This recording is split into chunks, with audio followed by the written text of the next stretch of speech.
hospital to consult a gynecologist to know why I am not getting pregnant. So there in the hospital, the doctor asked my husband to go for sperm analysis. He told me to go for overall checkup for my hormone and all that. So after we did that test, we received our results, and then the doctor had to read it to us and told my husband that, I am sorry sir, you have 0 sperm account, that it is 0.0.0. To cut it short, he said my husband will not be able to father a child, that as in there is no hope, that maybe we should go to an adopt. Like the doctor was just so harsh to me. It was so, the way he said, he gave us that report, it was so harsh, and we broke down in the doctor's office that day. And my husband was like, Miminat, are you sure you would want to stay with me with this type of condition? I do not want you to suffer because of me. Maybe we should just break the marriage now, so that you would go and look for someone else to marry, so that you can have children. I was like, no, don't say that. If God can do it for Abraham, he will do it for you. Someone sent me the link of Nsppd.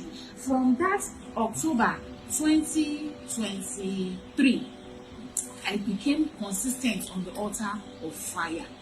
So when it got to January fasting, I told my husband, because I have a baking shop, I said I will lock that shop because I want this mess to leave this marriage this year. This year we must carry our child, whether the devil likes it or not. So I told him I don't want to contact any of my family member. I don't want him to contact any of his family member. If anybody asks of me from him, let him tell them that I travel. I do not want to have anything to do with anybody. It is only me and God this time around. The 3rd week of the fasting, it was on Sunday. I was sleeping on the bed. It was still during the fasting of 2024 January fasting, 3rd service in the 3rd week in that January. Pastor Jerry said, there is a couple watching me. You are on your bed.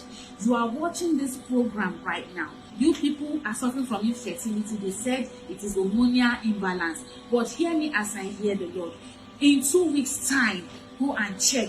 You will be pregnant. I grabbed that word. I said, this is my word. I carry my baby. I carry my baby. I carry my baby. And I told my husband, oh yeah, our word have entered. Oh yeah, come and do what you need to do. That is how God just did it for me and my husband that day. From that moment, I started carrying myself as a pregnant woman.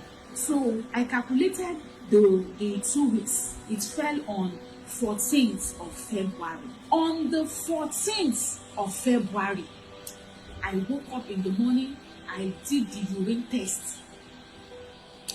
As I did that urine test, I didn't even check the result. I just put it on the WC and I ran into the room. And I called my husband. He was at the sitting room. I told him, go and check that test that I did. I did a pregnancy test. Please let me check it and see the result. So my husband entered into the toilet, and for 20 minutes he did not come out.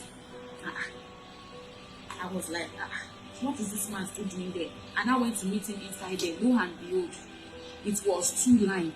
My husband was vibrating, holding the test strip. He was just vibrating. Pastor Jerry, they say, how will you shout? I could not shout. Oh, me and my husband could not shout.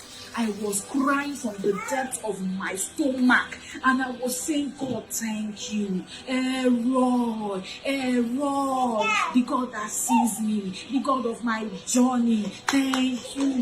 You have come through for me. You have removed my shame. You have removed my shame. The pregnancy was smooth. We delivered a bouncing baby girl, very beautiful, active girl. Elroy baby. Pastor Jerry, this is your baby.